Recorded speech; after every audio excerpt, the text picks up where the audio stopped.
Somente crer. Tudo é possível, somente crer. Bom, nós vamos fazer uma coisa aqui que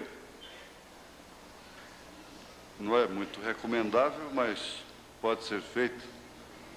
É responder mais uma pergunta antes da mensagem, porquanto a pessoa está de mudança ou vai viajar.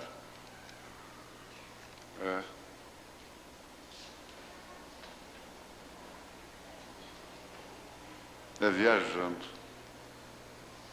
Então, é sobre o sétimo anjo estará sobre a terra no tempo da vinda de Cristo. Na mensagem, o intervalo, parágrafo 25. Exatamente isso. Agora recordem, o sétimo anjo estará sobre a terra no tempo de sua vinda. Assim como João estava pregando sua mensagem quando veio o Messias. João sabia que o veria, porque lhe tocava introduzi-lo. Sabemos pelas Escrituras em Malaquias capítulo 4 que deve haver um semelhante a João, um Elias, ao qual pode chegar a palavra de Deus, e ele deve revelar por meio do Espírito Santo todos os mistérios de Deus e restaurar a fé dos filhos, outra vez a fé dos pais apostólicos. Restaurará todos os mistérios sobre os quais tem conjecturado por todos estes anos denominacionais. Isso é o que nos diz a palavra. Eu sou responsável unicamente pelo que ela diz. Assim está escrito, é verdade, assim é. Pois bem, resumidamente, nós devemos sempre observar a hora, o momento em que o profeta falou determinadas coisas. Ele falou justamente no intervalo entre as 7 eras e os 7 selos que seriam revelados posteriormente. Esse é o intervalo. No intervalo, você vê ali que João viu o livro selado e ninguém era digno de olhar para o livro. Ninguém era digno, nem João, nem ninguém. Então ele chorava muito. E foi dito a ele pelo ancião: não chore, João, porque o leão da tribo de Judá venceu. E quando ele olhou para ver o leão, ele não viu o leão, ele viu um cordeiro sangrento, com 7 pontas, 7 olhos, que a própria Bíblia diz. São 7 Espíritos de Deus enviados sobre a terra, toda a terra, são 7 mensageiros das 7 eras, as 7 estrelas do Apocalipse. E isso está exatamente no momento em que o profeta, de forma alguma, identificava a si mesmo como este anjo, como este Elias, como este sétimo anjo. Ele fazia tudo que este sétimo anjo deveria fazer. Até então. Ele fazia tudo que Elias deveria fazer. Mas ele nunca se identificou como tal. Isso ficou à mercê da revelação do Espírito Santo, da eleição, da predestinação da pessoa. Então muitas pessoas comeram com ele, viveram com ele, pescaram com ele, caçaram com ele, estiveram em suas reuniões, viram seus milagres, ressurreição de mortos e coisas assim. e o tinham como um grande homem de Deus, mas nunca foram reveladas que ali estava o sétimo anjo de Apocalipse. Não pensem vocês que aqueles milhares, aquelas multidões todas, creram que o irmão Branham era Elias, era o sétimo anjo. Aí está a nossa grande bem-aventurança. Nós não vimos e cremos. Porque isso ficou a critério da revelação do Espírito Santo. Dizer, vejo que és profeta. Vejo que trazes realmente o ministério do Filho do Homem. Vejo que és Elias. Vejo que és o sétimo anjo de Apocalipse. Agora, irmã ou irmão, a vinda, tanto a primeira como a segunda, tem um curso. E nós estamos em plena segunda vinda. Não pensem vocês que a segunda vinda é somente a aparição de Jesus. Não. A primeira vinda começou com o seu nascimento. E terminou com a sua ascensão. Ele subindo. A segunda vinda tem um curso. E ela começa justamente aí, com o ministério do profeta e suas 3 etapas. E esse ministério é um sacerdócio. É um sacerdócio, por isso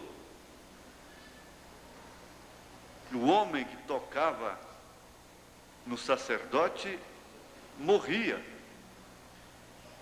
não por causa do homem, mas por causa do sacerdócio, por causa não do sacerdote, mas por causa do sacerdócio, por causa do ofício. E então, o sétimo anjo está na terra. Ele não saiu. A sua morte não pôs fim ao seu ministério.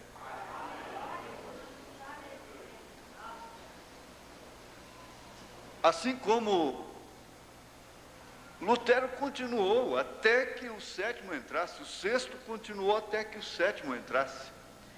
O quinto continuou até que o sexto entrasse, e assim em ordem regressiva.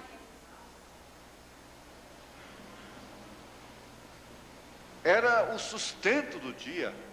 A pessoa era julgada pela mensagem de Lutero, pela mensagem de Wesley. Deus não exige mais do que aquilo que Ele dá. A quem mais é dado, mais é exigido. Então é muito bonito isso, uma pergunta inteligente, edificante, apenas não sendo uma escola dominical. Ela daria um vasto terreno para esclarecimentos melhores sobre isso. Mas em síntese está aí. Você vê que João disse, é necessário que eu diminua e que ele cresça.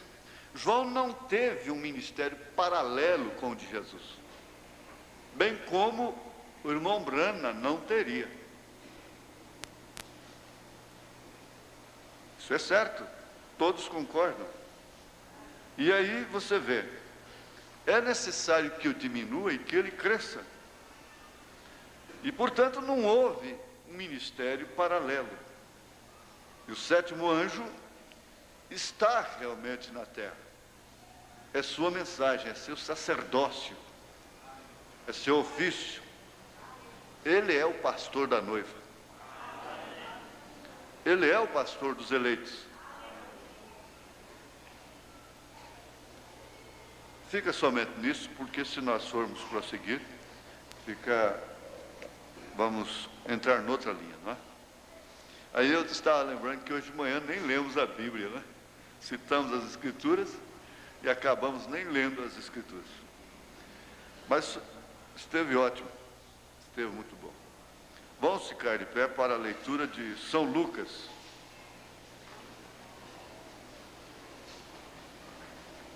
Estava vendo os irmãos cantando aí, achando assim, é tão bonito, né? Eles não têm que ficar fazendo careta, espremendo. E a gente vê uns cantores que eles mexem mais do que cantam, não é? Sacode mais do que canta. Faz tanta careta, e abre aquela bocarra, aquela coisa toda, e aquela dificuldade para essa. Já outros, Montbrand disse, uns fazem tanta força e não tem nada, outros parece que tem um diafragma assim, tão funcionar, só abre a boca e a coisa sai, né? É tão bonito, né? Vai assim como água serena mesmo.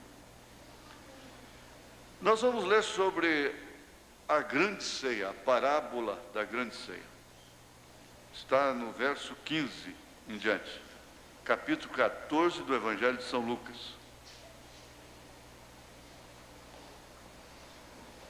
E ouvindo isto, um dos que estavam com ele à mesa disse-lhe: bem-aventurado o que comer pão no reino de Deus. Porém, ele disse, Jesus: um certo homem fez uma grande ceia e convidou a muitos.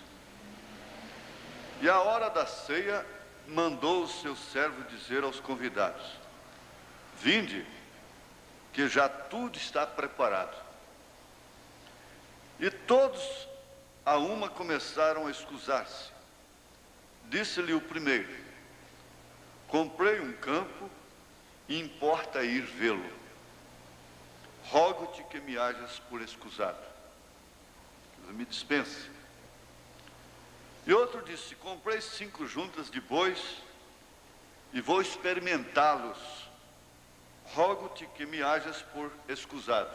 Me dispense. E outro disse: casei e portanto não posso ir. É minha lua de mel. Tem razão. E voltando aquele servo, anunciou estas coisas ao seu senhor. Então o pai de família, indignado, disse ao seu servo: sai depressa pelas ruas e bairros da cidade, as malocas, né? E traz aqui os pobres e aleijados e mancos e cegos. E disse o servo: Senhor, feito está como mandaste, e ainda há lugar. E disse o Senhor ao servo: sai pelos caminhos e valados e força-os a entrar, para que a minha casa se encha. Porque eu vos digo que nenhum daqueles varões que foram convidados provará a minha ceia. Senhor Deus, nós não queremos um grande sermão, nem mesmo nos emocionarmos. Não houve emoção quando o Senhor disse: haja luz, haja isto, haja aquilo. Aquilo simplesmente apareceu ali. Nós queremos e precisamos e necessitamos, sobretudo, da vivificação da palavra. É da coisa que realmente venha de encontro com a necessidade das nossas almas, dos nossos espíritos. E ninguém mais do que o Senhor sabe do que nós estamos necessitados. Te pedimos que Tu venhas suprir as necessidades espirituais, materiais, físicas, de cada pessoa que entrou aqui nesta noite, que não está aqui, é claro, por acaso, veio aqui com um objetivo. Será que haveria alguém aqui para criticar? O profeta disse: o diabo vai lhe mostrar muitas coisas para criticar. Mas nós cremos que todos vieram para adorarem o Senhor, indiferentemente de mim, que estou aqui na frente, indiferentemente das mágoas que têm de mim, indiferentemente das vestes uns dos outros, da posição social uns dos outros, da aparência uns dos outros, e até mesmo da condição física, financeira e moral de cada um.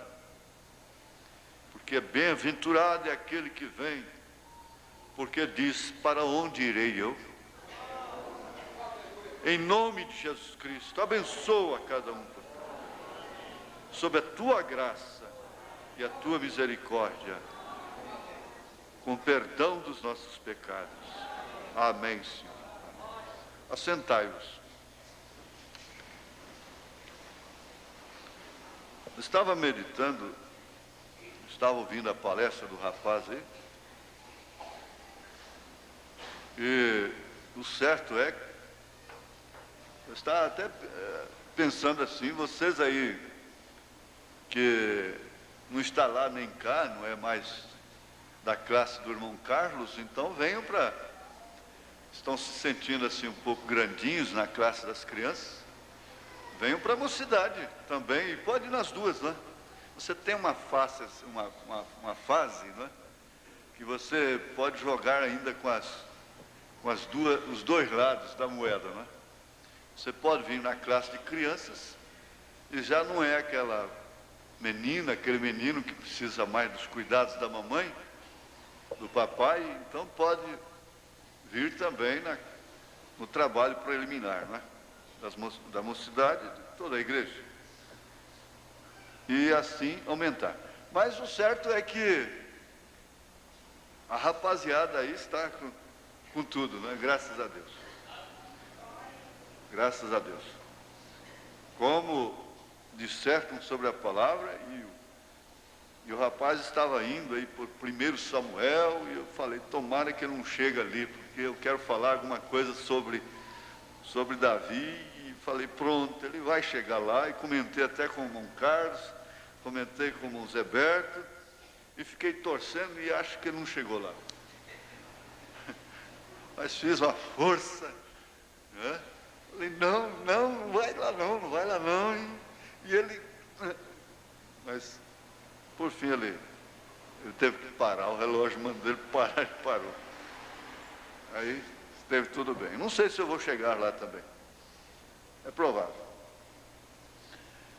Mas vamos pensar aqui nesse convite. Convite é uma mensagem.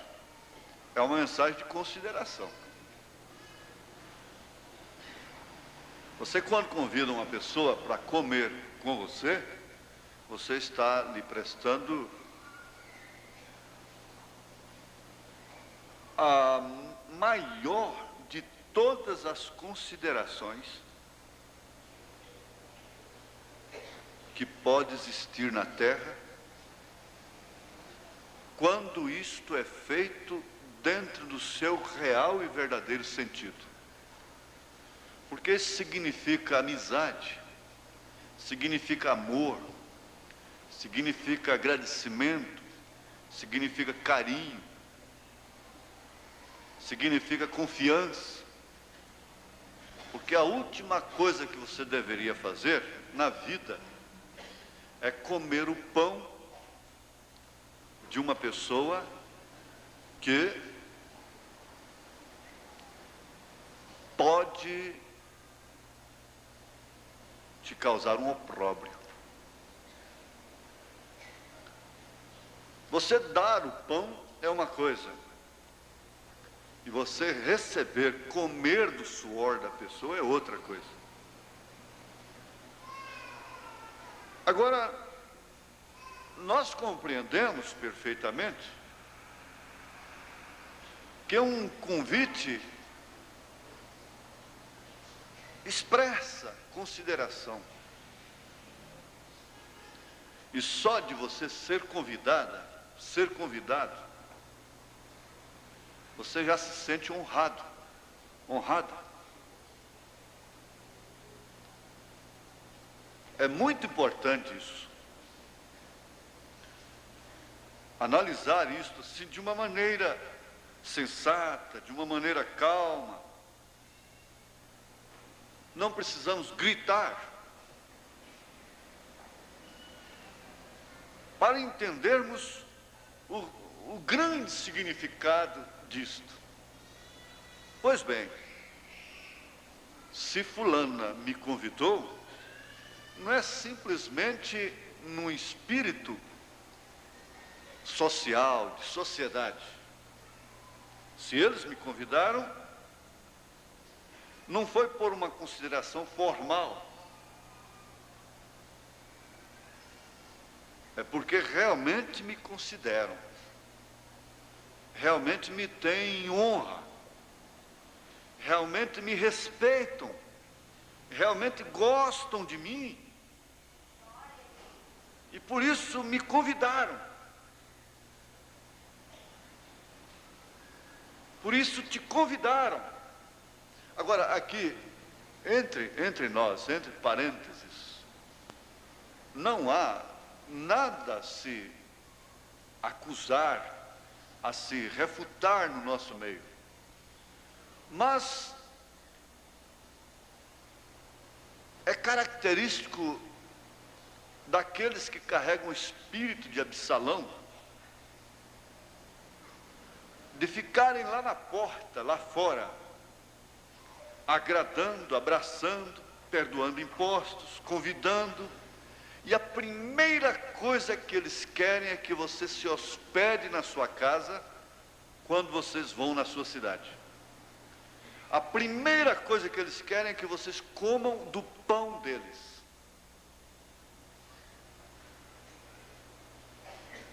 É a primeira coisa. Agora, isso é certo. Se observar isto, porque Paulo mandou que fosse examinado, prescrutado, e João disse: examinai os espíritos, provai-os, porque aqueles que não examinam os espíritos e não os provam, podem, sem dúvida alguma, ficar enredados com eles, enganados, e adquirir assim um opróbrio em sua vida. Você sabe o que eu quero dizer?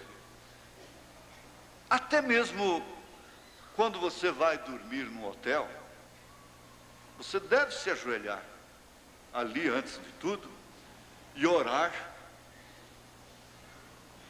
e santificar aquele ambiente ali com um pensamento no sangue de Jesus Cristo, tirando dali, expulsando dali todos os espíritos errados de acidentes, de roubos, de prostituição, de crimes, etc. E até mesmo doutrinário. Agora, como que aquele irmão poderia ter o discernimento? Naturalmente ele orou quando ele foi dormir naquele hotel. Mas ele não teve e não poderia ter o discernimento de orar contra um espírito doutrinário que dizia que o irmão Brana era Cristo. Cristo mesmo na terra.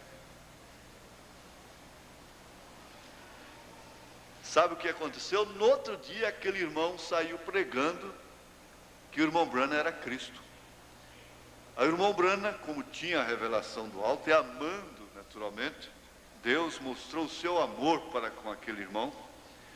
O irmão Brana o chamou e disse: você sabe por que você está pregando por aí, como aquela outra pessoa, que eu sou Cristo?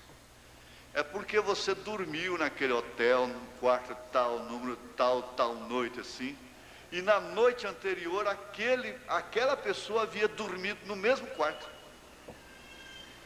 E por isso você está pregando agora que eu sou Cristo também.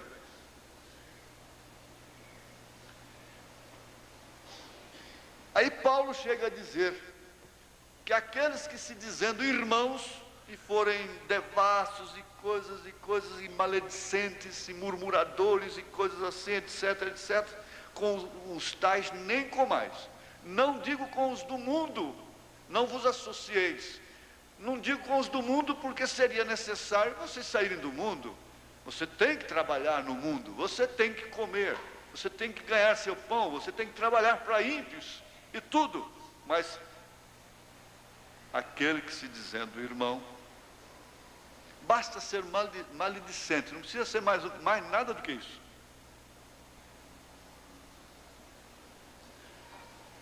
Aí então você sabe distinguir uma coisa da outra. Quando realmente é um acontecimento. Quando realmente está acontecendo algo que justifica o convite. Isso é muito importante. É um acontecimento que justifica o convite. E aquele senhor tinha um acontecimento que justificava plenamente o seu convite. E muito embora os ricos, os quais ele mandou que convidasse, não conhecessem, não reconhecessem quão grande era o significado, quão grande era o motivo daquele convite. Era uma grande ceia, e que deveria ser posta em primeiro lugar, acima do campo, da terra que comprou, acima dos bois, e acima da própria lua de mel,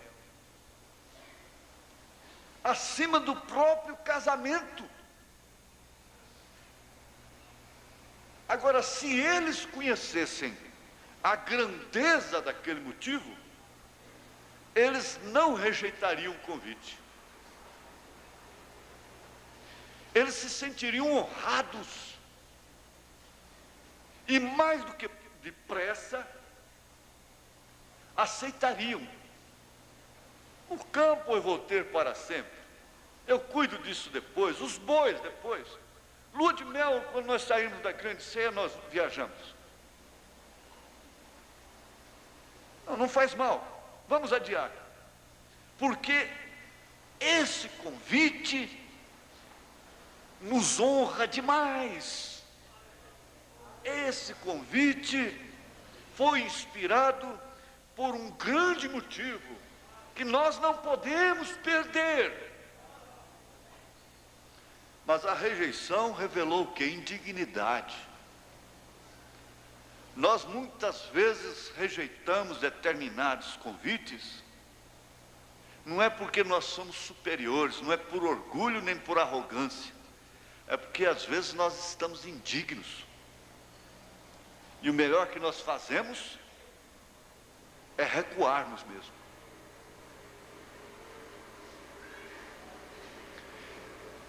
Eles foram tidos como indignos, não pelo que realmente eram, mas pela rejeição. Porque de todos os modos, mesmo tendo campo, mesmo tendo bois, mesmo tendo motivos como a lua de mel, eles eram pecadores. Eles precisavam pensar que havia uma coisa mais significante do que campo, do que bois, do que casamento. Agora eu pergunto, existe ou não existe essa coisa? Ela continua existindo ou não?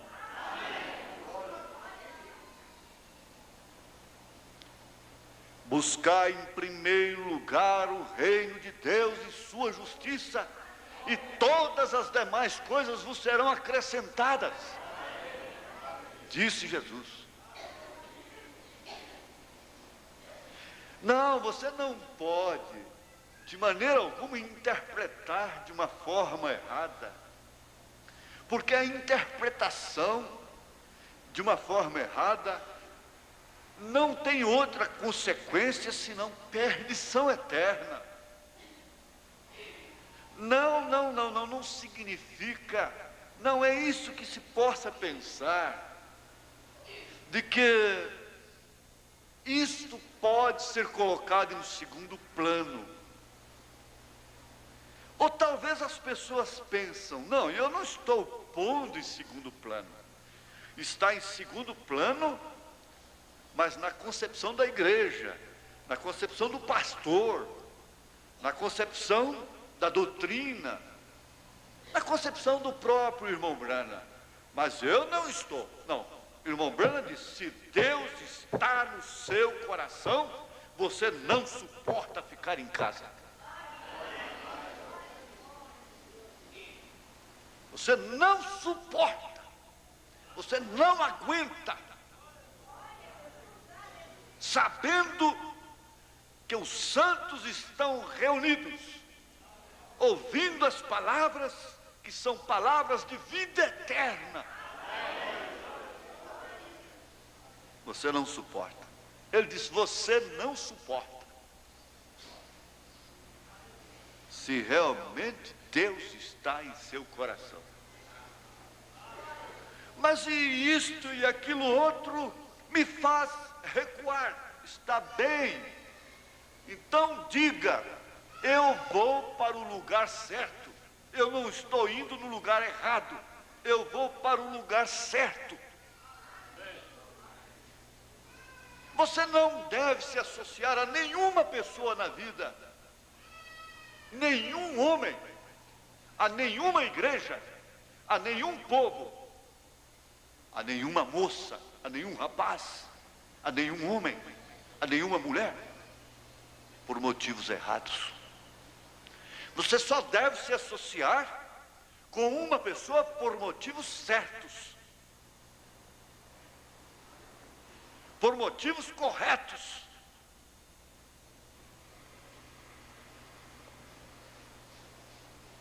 Aí então você chega numa bifurcação que Pedro chegou e diz, para onde iremos nós?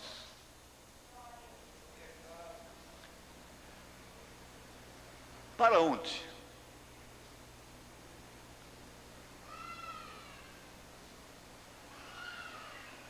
O convite é uma mensagem. É uma mensagem de boas-vindas. Enquanto muitos estão suspirando, desejando e se ressentindo, em troca de um convite para participarem da festa de um casamento, da dita cuja senhorita, do dito cujo rapaz, outros pegam o convite e já intencionalmente, muito obrigado. Só que lá dentro ele já sabe, eu não vou. Eu não estarei lá. Felicidade para eles. E outros estão morrendo, suspirando, não me convidou, não me convidou, não me convidou. Não, espera. Não é assim. Você sabe muito bem que há muitos que têm recebido a mensagem, recebido esse convite, e o têm desprezado ironicamente.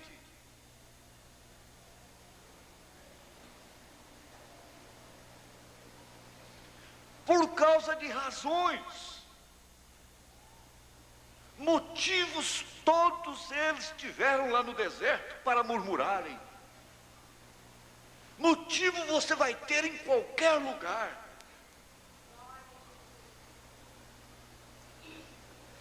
Sempre haverá motivos. Agora, possivelmente muitos egípcios gostariam de ser israelitas. E muitos deles não teriam murmurado como os israelitas murmuraram. Muitas e muitas mulheres não fizeram o que a irmã de Moisés fez, porque estava mais próxima, porque tinha mais liberdade com ele. Então podia invadir, romper a cerca, abrir sua boca e ficar por isso mesmo? Não, não é assim. Nós sabemos que não é assim. Nós estamos reunidos aqui por um motivo certo, correto.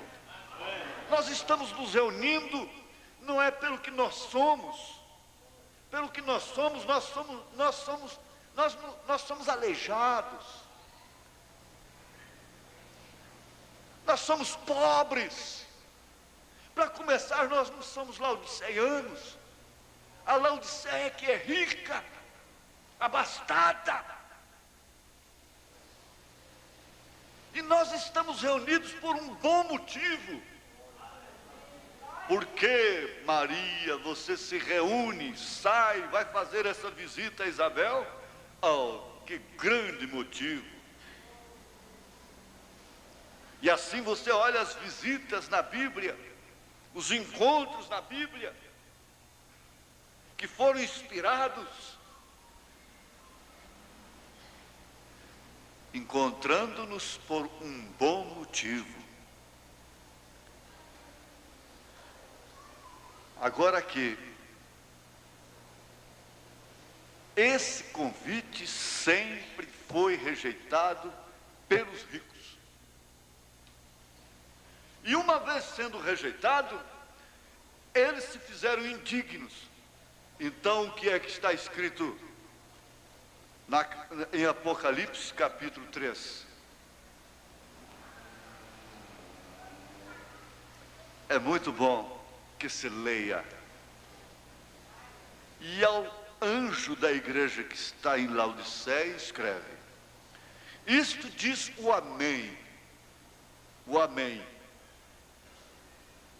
O Amém. O fim. Ele disse: eu sou o primeiro e o último. Eu sou o alfa, eu sou o ômega. E aquele é chamado de Amém. Amém. O assim seja.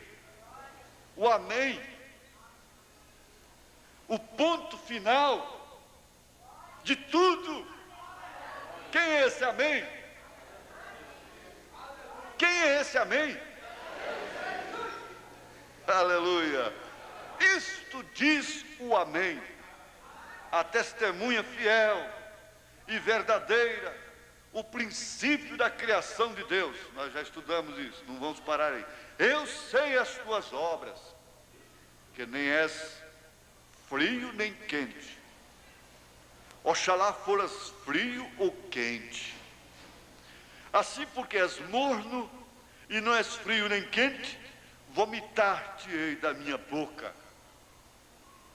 A boca de Deus na terra é o profeta. Por isso eles não aceitam o profeta. Como dizes, rico sou, estou enriquecido, e de nada tenho falta. Não me falta nada. Eu tenho todo apoio político, eu tenho todo apoio religioso, eu tenho todo apoio moral da sociedade, tenho tudo. Mas não sabes que és um desgraçado e miserável, pobre, cego e nu. Não sabes, e não sabeis. Estas pessoas que rejeitaram este convite, que rejeitaram esta mensagem, não sabiam o que elas estavam perdendo. Elas não sabiam, porque normalmente elas são interesseiras. Todo rico é interesseiro. Mostra uma coisa de mais vantagem para ele, para ver como ele vai mesmo. Ele voa naquilo.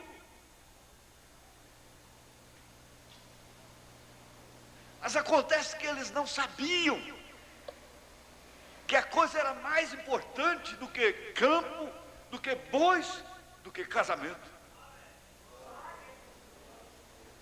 Eles não sabiam. Então aí, olha, nós temos que aceitar, nós temos que aceitar que nós somos humanos, que nossos filhos são humanos, nossas filhas são humanas. Nós temos que aceitar a graça, nós temos que aceitar, reconhecermos que realmente, se existe esperança para nós, é pela graça.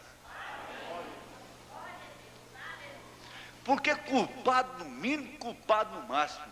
É certo que você não vai pensar como eles dizem lá no futebol, perdido por 1, perdido por 10.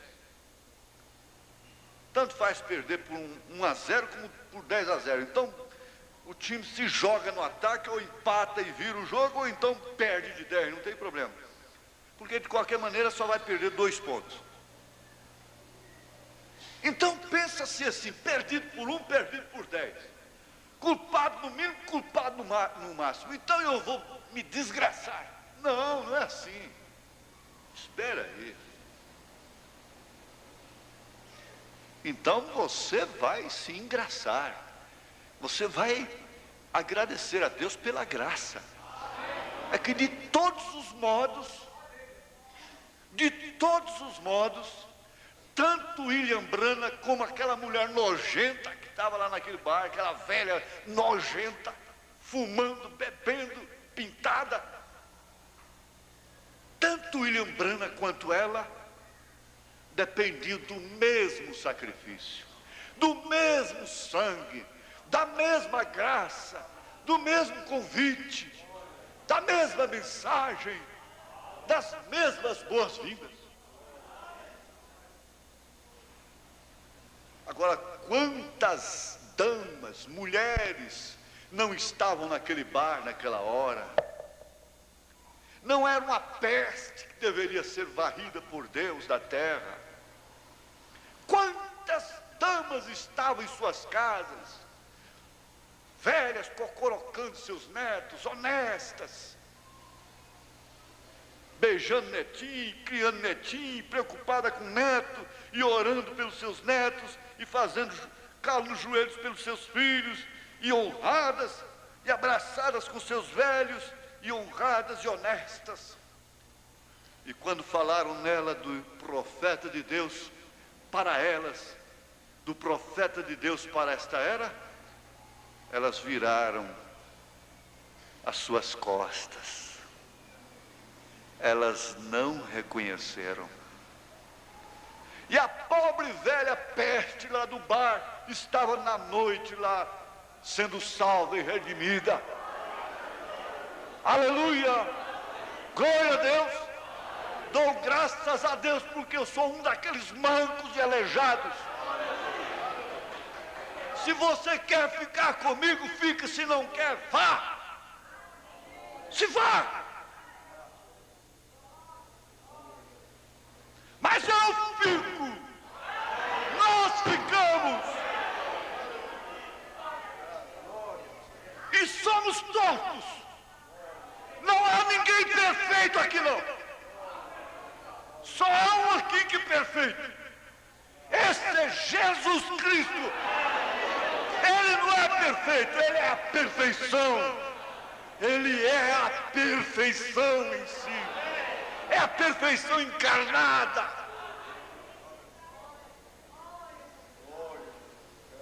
Se queres ir conosco, como homens que somos, como mulheres que somos, como crianças que somos, adolescentes que somos, tudo bem? Ou você não é, por acaso? Você é melhor que as demais? Você é melhor que os demais? Seus filhos são melhores.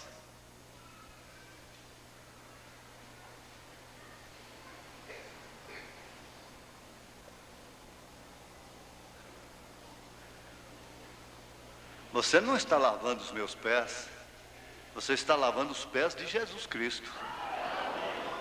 Quando você faz isso,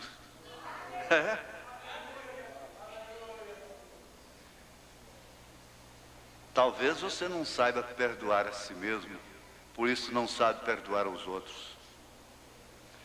Talvez você não saiba ainda o que é graça. E nós não queremos ir para os céus. Nós não queremos vir para a igreja.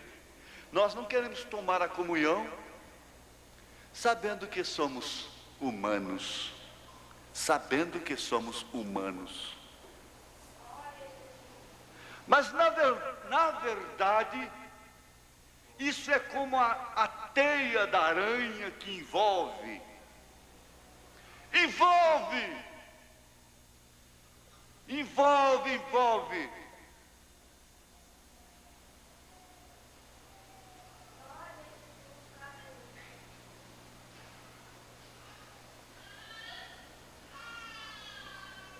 São os campos. Na verdade, são os bois. Na verdade, é o casamento. Como foi nos dias de Noé. É o casamento. É o casamento. O casamento vai sempre falar. Como foi nos dias de Noé. Comiam, bebiam, casavam-se e davam-se em casamentos. O casamento vai impedir que você vá para a grande ceia do Cordeiro. Ora, se para ir para a ceia do Cordeiro, eu tenho que lambuzar na lama. Se para receber esse espírito de convicção, de eleição, eu tenho que parar dentro de um chiqueiro. Eu prefiro estar dentro desse chiqueiro. Prefiro estar lá dentro daquele chiqueiro. Como aquele patrão procurou para aquele irmão de cor. Por que você vive alegre desse jeito? O que é que te deu essa alegria? Eu quero ela também, porque meu dinheiro não dá. Ele disse, vem cá. Não, aqui no paiol tá bom. Já tá humilde demais para mim. Não é aí não. Ali no galinheiro, né? No galinheiro tá bom. Não. É mais embaixo. É lá dentro do chiqueiro que o senhor vai receber isso. Vão lá para dentro da lama. Vão lá para dentro.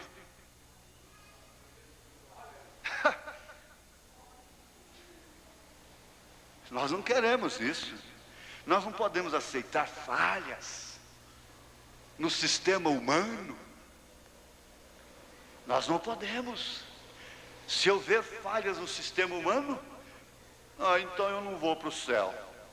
Porque há falha no sistema humano. Eu não vou para o céu. Eu não vou para a grande ceia. Eu não vou para as bodas do Cordeiro. Por quê?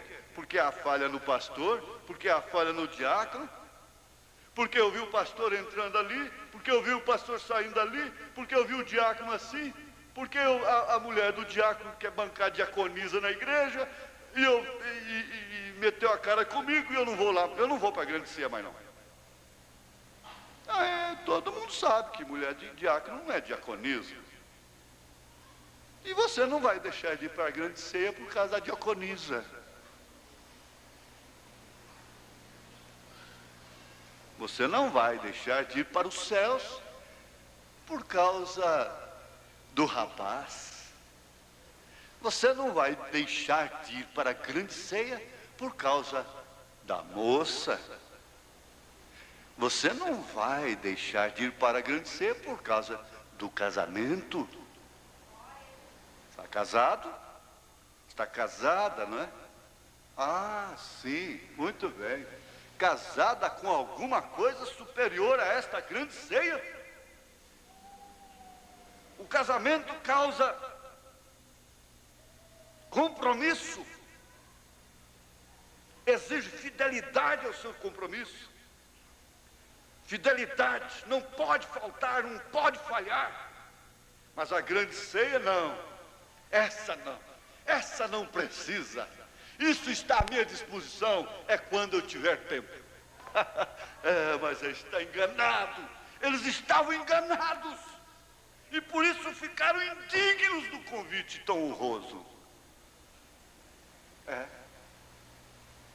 Jesus disse: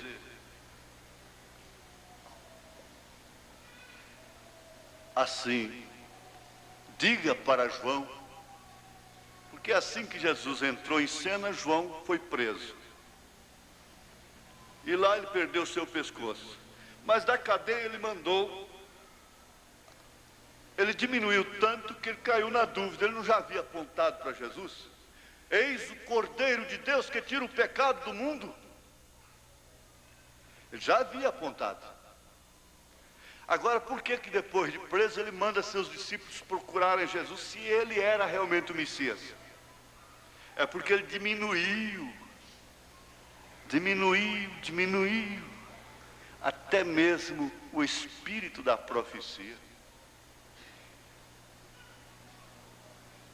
Aí então Jesus disse: diga a João que os cegos enxergam, que os surdos ouvem, que os paralíticos andam, os mortos são ressuscitados, e o evangelho é anunciado aos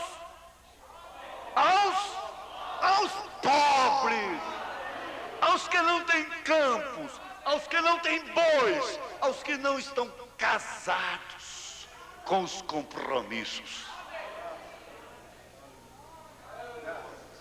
E o evangelho é anunciado aos pobres, e o convite é levado aos pobres. Se todo pobre tivesse um pouquinho de brilho, seria crente na mensagem.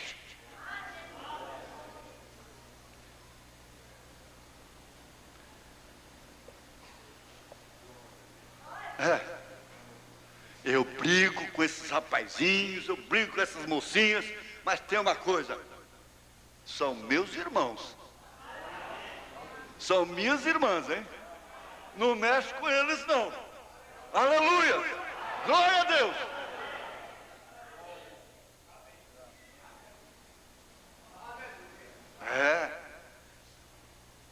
Eles são bem-aventurados.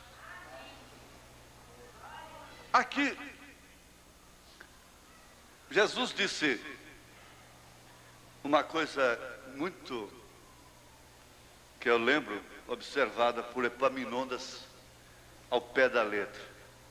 Ele disse: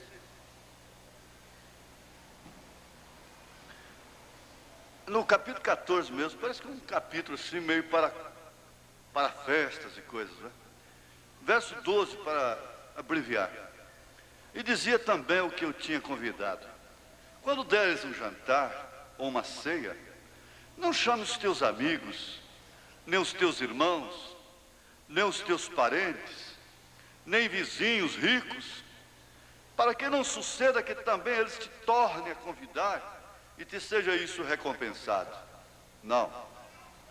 Mas quando fizeres convite, chama os pobres, aleijados, mancos e cegos.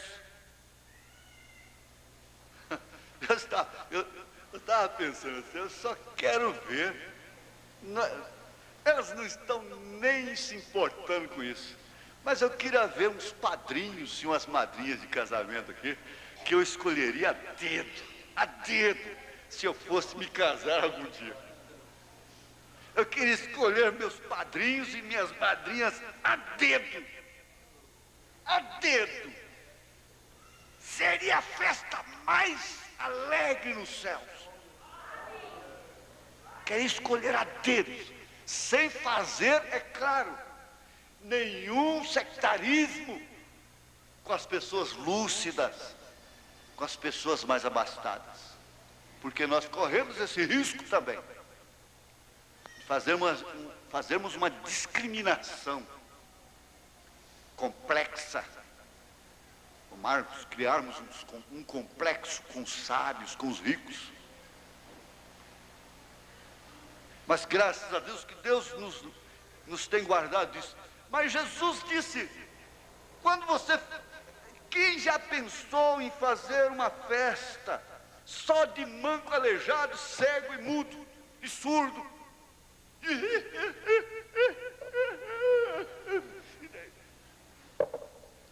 Já garanto-lhe, Zalando mal cheio,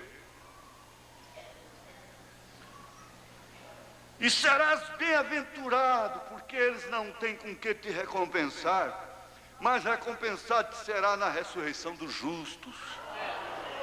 Agora isso está ligado com a parábola logo seguinte. Então você vai e chama, sai depressa, pelos bairros, cidades, lá para Vila Esperança, lá para esses lugares, lá, Novo Mundo, Palmito, lá onde o Judas perdeu a bota, vai lá. E disse o servo: Senhor, feito está como mandaste, ainda há lugar. E disse: sai pelos caminhos, valados, força-os entrar, para que minha casa se encha. Mas a igreja, pelo princípio social, não quer ninguém manco, não. Manco, você não vai pensar que é só fisicamente, não. Não. Aleijado, defeituoso, a igreja não quer. Ela põe um filtro farisaico na porta, o filtro do homem que pensa, o gosto do homem que fuma. E essa igreja, a igreja de Jesus, a noiva de Jesus Cristo, não será regida pelas ordens sociais desse século, porque elas vieram do inferno.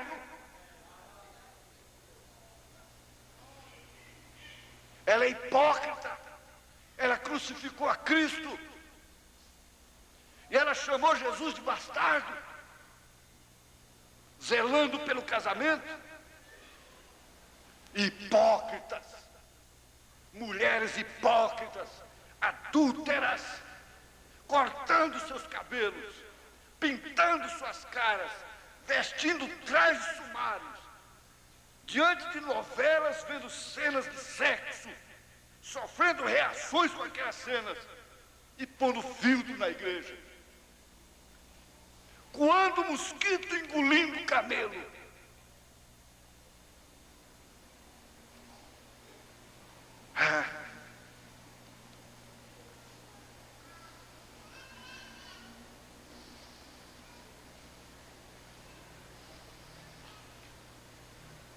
Aqui,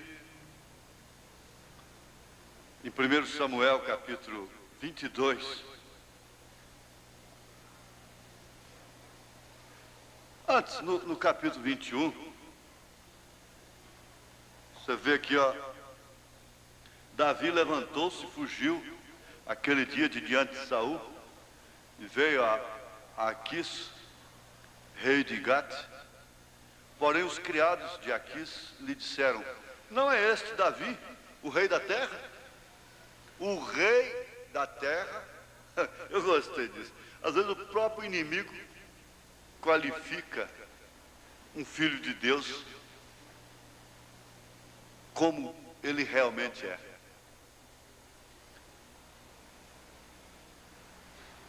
Não é esse Davi o rei da terra? Não se cantava deste nas danças, dizendo: Saul feriu os seus milhares, porém Davi os seus 10 milhares? E Davi considerou estas palavras no seu ânimo e temeu muito diante de Aquis,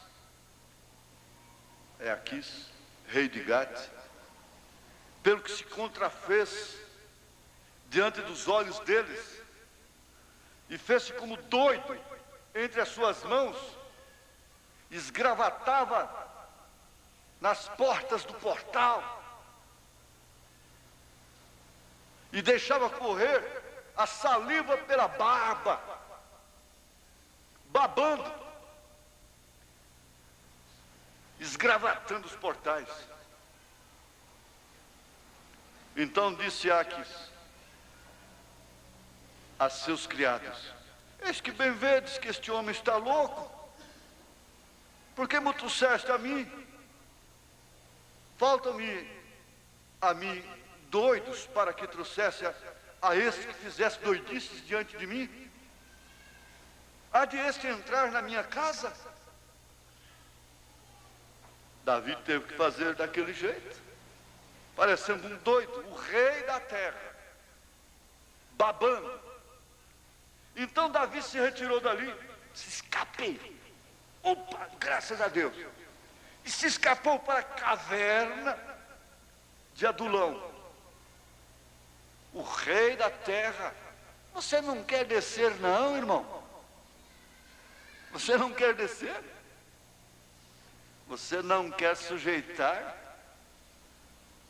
Não quer sujeitar-se a si mesmo, às inconveniências do caminho, da viagem, às inconveniências dos irmãos?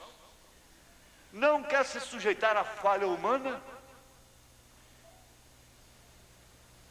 O que parece você ver o seu rei babando como um louco para salvar a sua vida, para escapar e dali ir para uma caverna?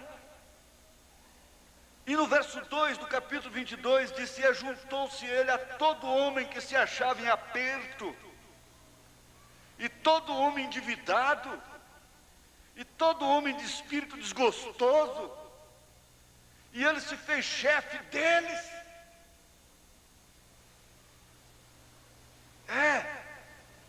E eram com ele os 400 homens. O rei da terra, Davi, um tipo de Cristo, foragido. Nós não queremos essa circunstância, mas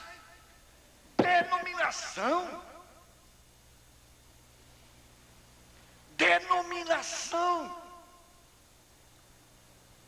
faz com que os crentes pensem, as pessoas pensam, que para irem para os céus, elas têm que trilhar o caminho da sociedade, da ordem social, fielmente. Não podem de forma alguma baixarem-se ao ridículo. Você vê esse homem jactancioso, presunçoso, mas vá lá no hospital daqui um dia, a vê-lo fazer um exame de próstata, a vê-lo submeter a uma cirurgia de hemorroida, vai vê-lo suportar o tratamento de um câncer em determinados lugares, em determinados órgãos.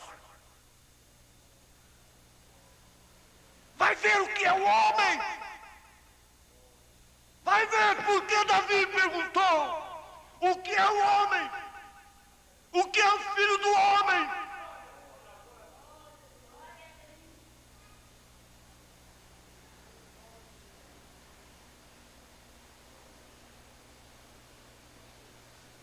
Você joga comida fora hoje,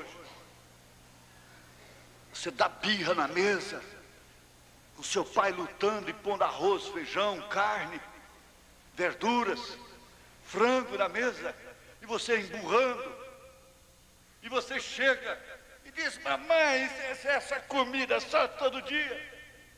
Vá lá para o deserto do Iraque, passa ao menos um dia lá, para você saber dar graças a Deus. Vai para o Paquistão, vai para a Índia.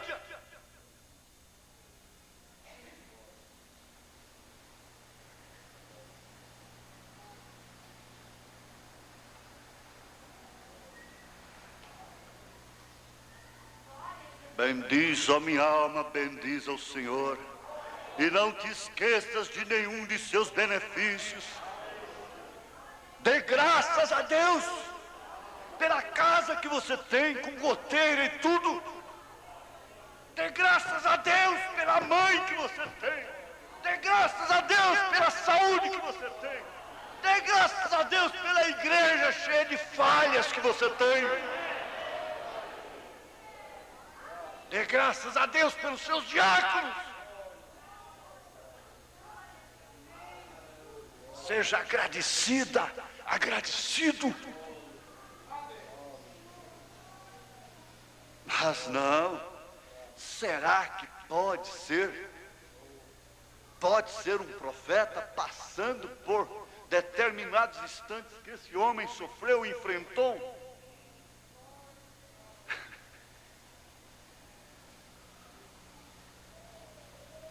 Agora o rei da terra, chefiando homens que viviam em aperto, endividado e de espírito desgostoso, revoltado.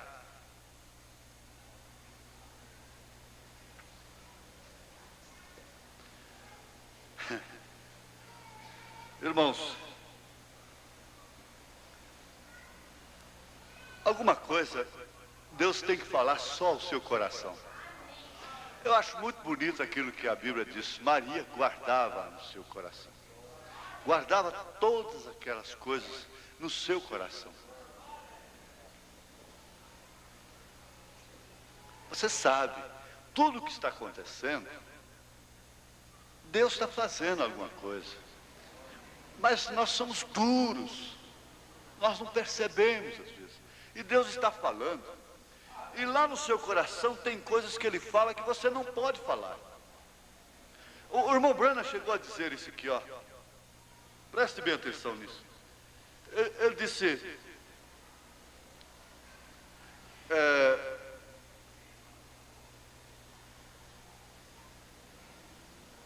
Ele disse...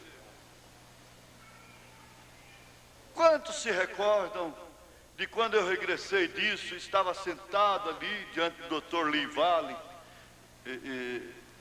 creio que ele está em algum lugar no edifício, e minha esposa estava falando acerca de Arizona, e de ficarmos aqui, e ali veio uma mão sobre a parede, Luz escreveu com letras, regresse de novo a Arizona. Quantos se recordam disso? Esse é o porquê regressei ali. Não sabendo por que regressava, e quando cheguei ali, então ele me revelou pelo que devia regressar. E se eu digo, então Satanás o impedirá. Porém, ele não conhece meu coração. Ele não é a palavra, portanto não conhece meu coração. Mas se eu falo, então ele o ouve. Às vezes você fala sozinha, você está enganado. A pessoa diz que quem fala sozinho está ficando doido ou já é velho. Não, tem rapaz falando sozinho. Hoje mesmo tinha um rapaz falando sozinho ali, né? Não me convidam mais para comer galinha, não sei mais o que, conversando sozinho, né? Aí escutaram, né? Escutaram, pronto, acabou. Às vezes você fala sozinho, você xinga uma pessoa dentro do quarto, o diabo escuta aquilo. Você fala um plano, o diabo escuta. O irmão Branham diz isso.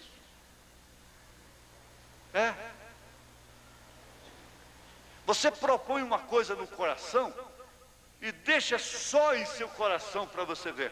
Aliás, esse é o segredo da vitória nos negócios. As empresas têm seus segredos. O empresário que sai contando por tudo que ganhou esse mês, que ganhou... Coitado, ele se esborracha logo. Pois tem até firmas que põem detetives, investigadores para investigar o segredo, o próximo lançamento da Coca, o próprio lançamento da Pepsi, para fazer os gorduchos beber mais.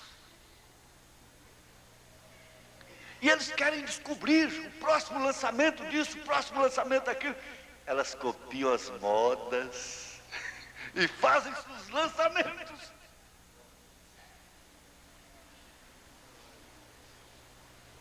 É o segredo do negócio, está, ó. Às vezes, principalmente com brasileiro. Como é que é, irmão? Está indo bem? Não, mais ou menos, né? Não está indo bem, não. Pelo mentir, irmão, eu tenho uma duplicata para pagar, ele só não conta que tem 10 vezes mais dinheiro lá. Eu tenho uma duplicata para pagar tal dia, coisa e tal, e sai pela tangente. Porque se você disser que vai bem, o irmão vai vender tudo que tem e montar o mesmo negócio dele. Vai ser concorrente dele. E assim por diante. Isso é do brasileiro. Fulano deu certo. Então corre. Vamos fazer também. Não é tudo que dá certo para um que dá certo para o outro. O pastor Joaquim começou lá na praça do mercado, mas tanta gente que já quebrou a cara na porta do mercado depois.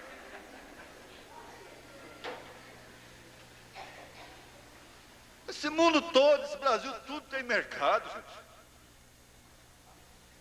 Mas não é porque deu certo é que tudo vai dar certo. E não é assim.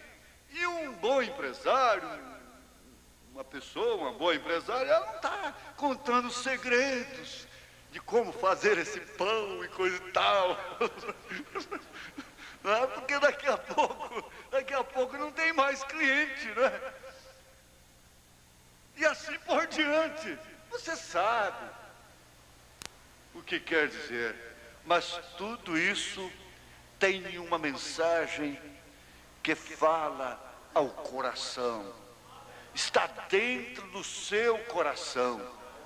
Você não tem como falar.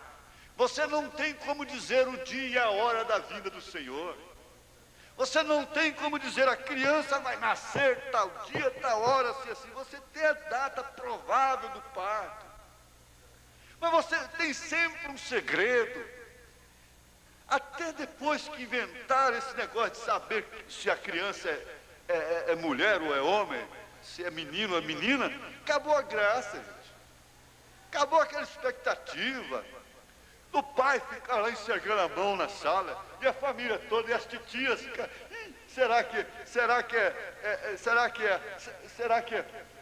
a parteira pegava e pendurava, gritava pela janela, pela greta da janela, é homem, é homem, é homem. Eu não falei para você, ganhei, você perdeu sua galinha agora. É mulher, ganhei, é titia da Vera Lúcia, não, Lucivera, coisa assim, né? Titia.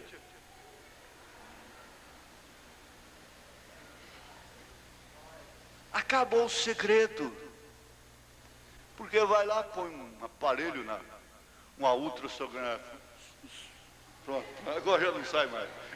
Errou a primeira vez, errou o primeiro tiro, acabou. Aí já não sai mais. Você já sabe o que é. Aí já sabe se é homem ou se é mulher. Que graça que tem. Não tem graça, não. E nós queremos saber tudo, gente. Agora, que dia que é a grande ceia?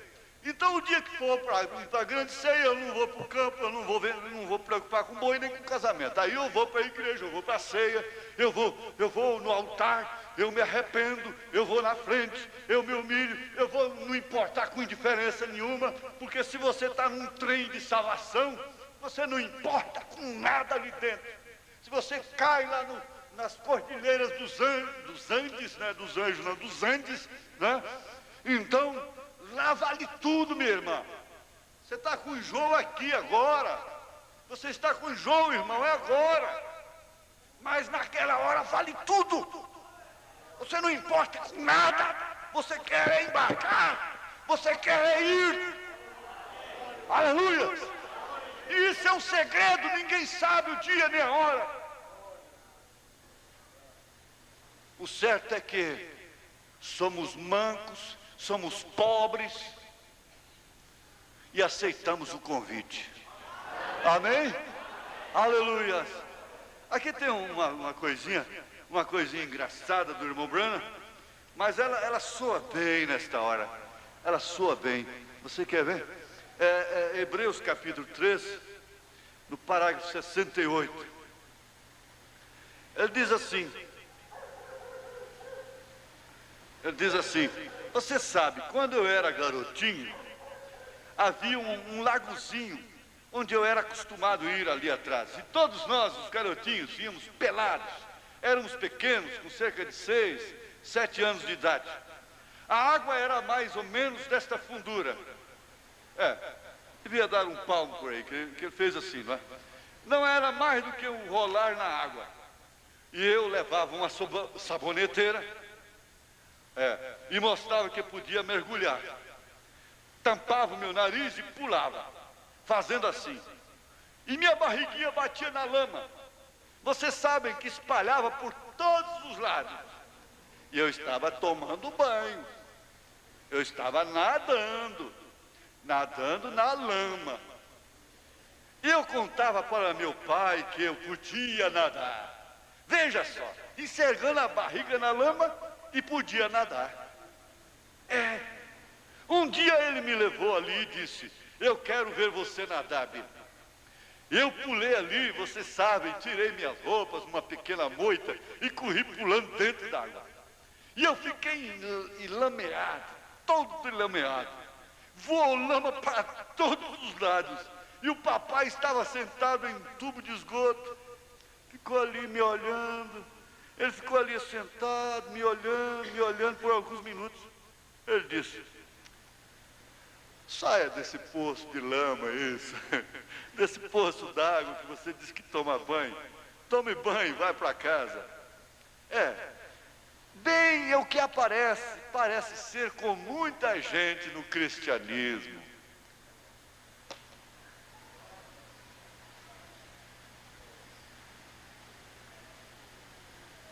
Vamos ficar de pé.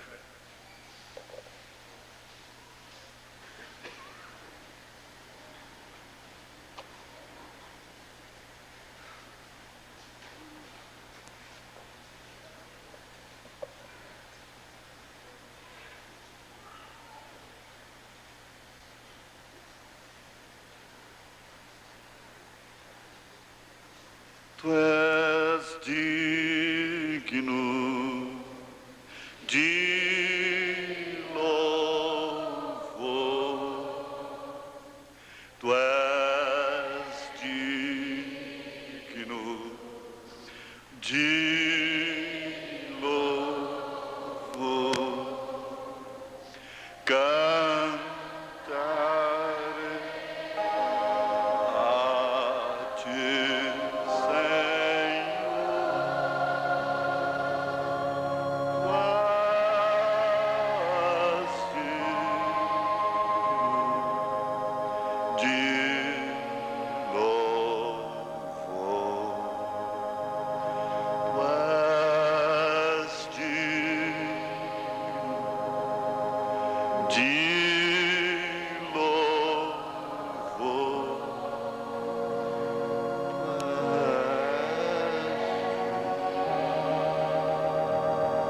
Se você acha que ele é digno, então cante.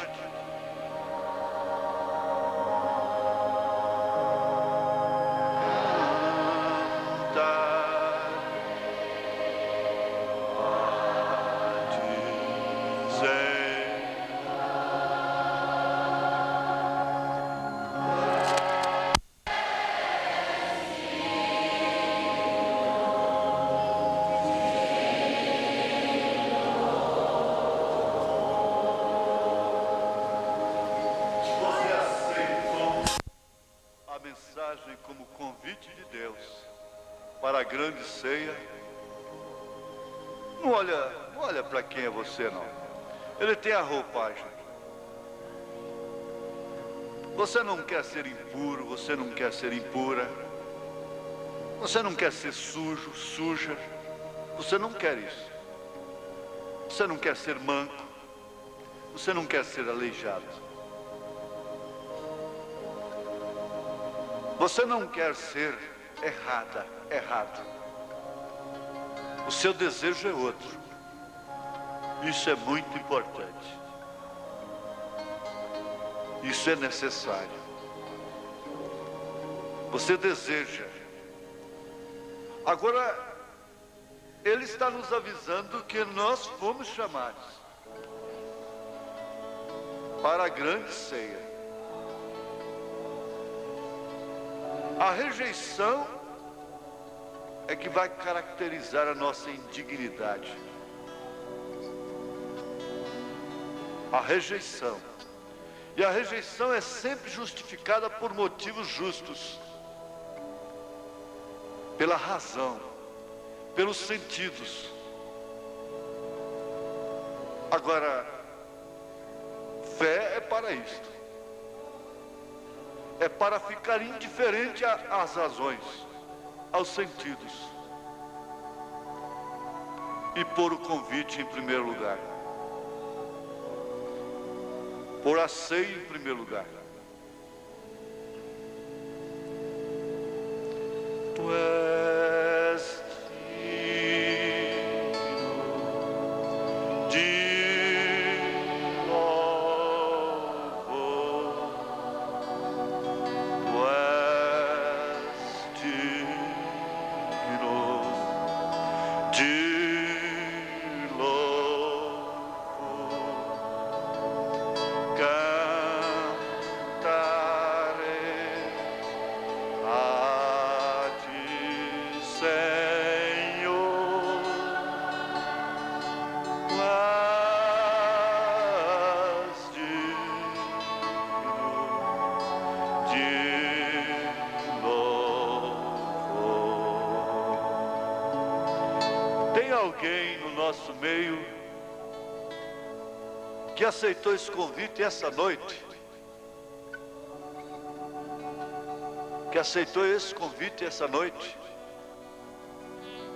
e não voltaria para casa satisfeito se não tivesse uma oportunidade de fazer uma manifestação pública diante dos homens e de Deus, que você aceitou esse convite?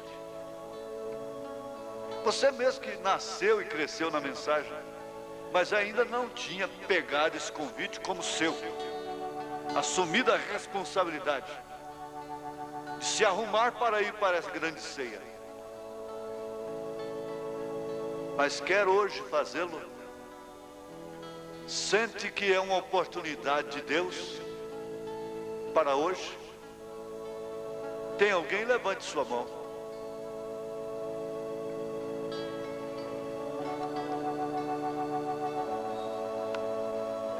Pessoa que ainda não havia feito e que faz nessa noite. Você deseja vir à frente? Venha. Venha que eu vou orar por você. Graças a Deus. Graças ao Senhor. Muito bem, muito bem. Vocês fizeram muito bem. Deixa de livre, espontânea vontade, de coração. Às vezes a pessoa está pondo no coração, o Espírito Santo está pondo no coração de uma pessoa, você deixa que ela venha.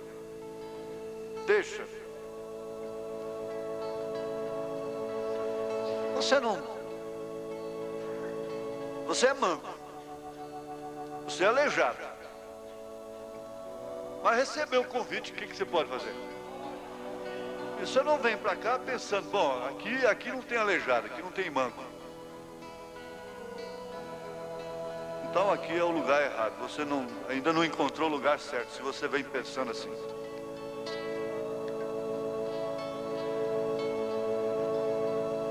Isso não é brincadeira.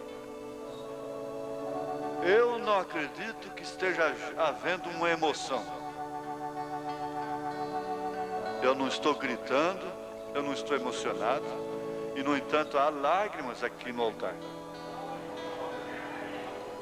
Há lágrimas sinceras. Eu creio que isso significa um verdadeiro arrependimento. Ou seja, uma verdadeira aceitação do convite.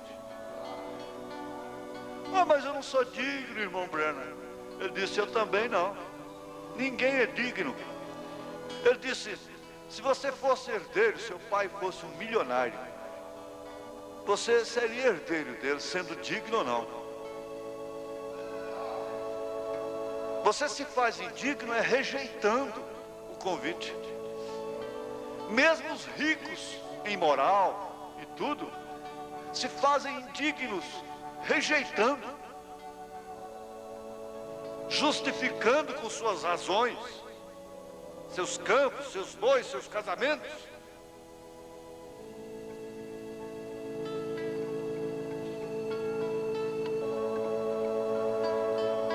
Vocês que têm nos visitado e vieram aqui na frente, fiquem sabendo, isso é muito simples, é muito humilde, mas foi justamente em humildade e simplicidade que Jesus veio ao mundo. E Deus sempre fez as grandes coisas dele aqui, foi em simplicidade e humildade. E através de pessoas como Moisés, através de pessoas como Davi, um babão, fugitivo, e que fez o que fez, mas a coisa era com ele. E ele tem feito através de mim o pau mais torto que existe. Um manco, um aleijado. Ele tem feito através desse ministério.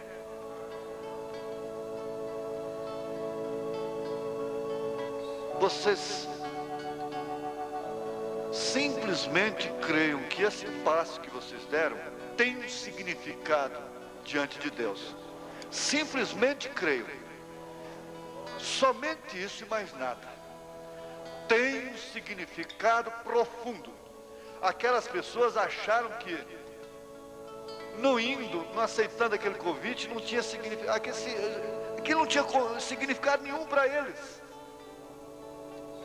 Mas vocês souberam que há um significado muito grande nessa simplicidade. Deus não exige nada de vocês. Eles querem apenas que vocês aceitem, só isso, o convite, mais nada.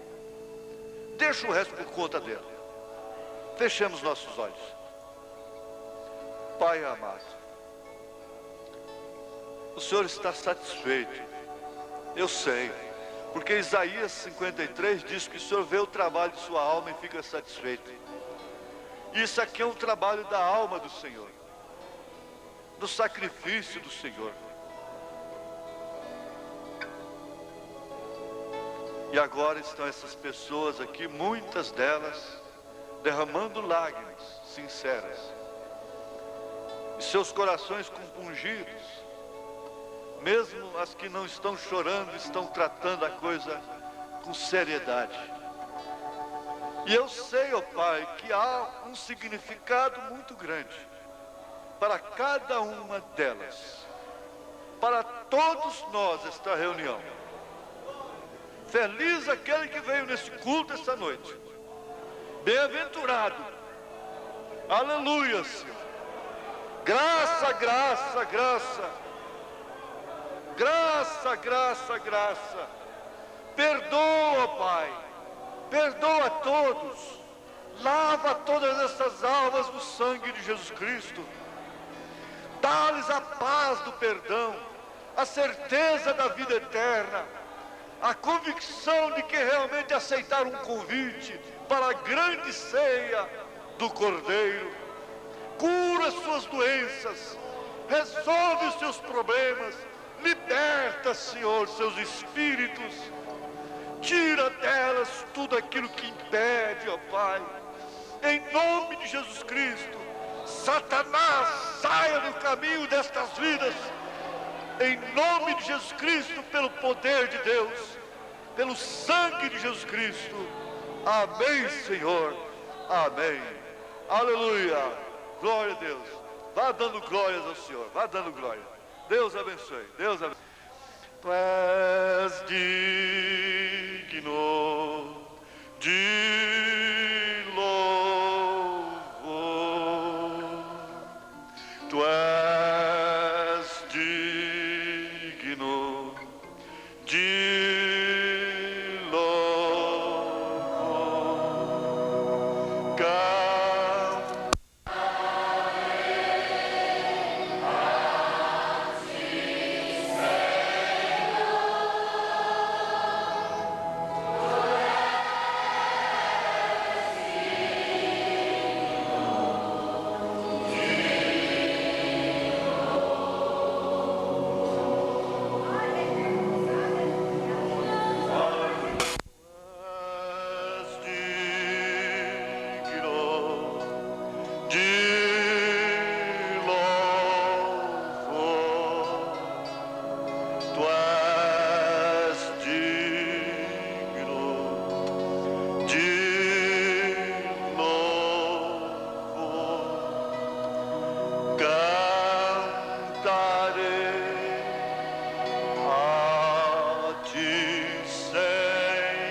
Você quer dizer isso para sua irmã? Saúde e diz: foi bom te ver aqui.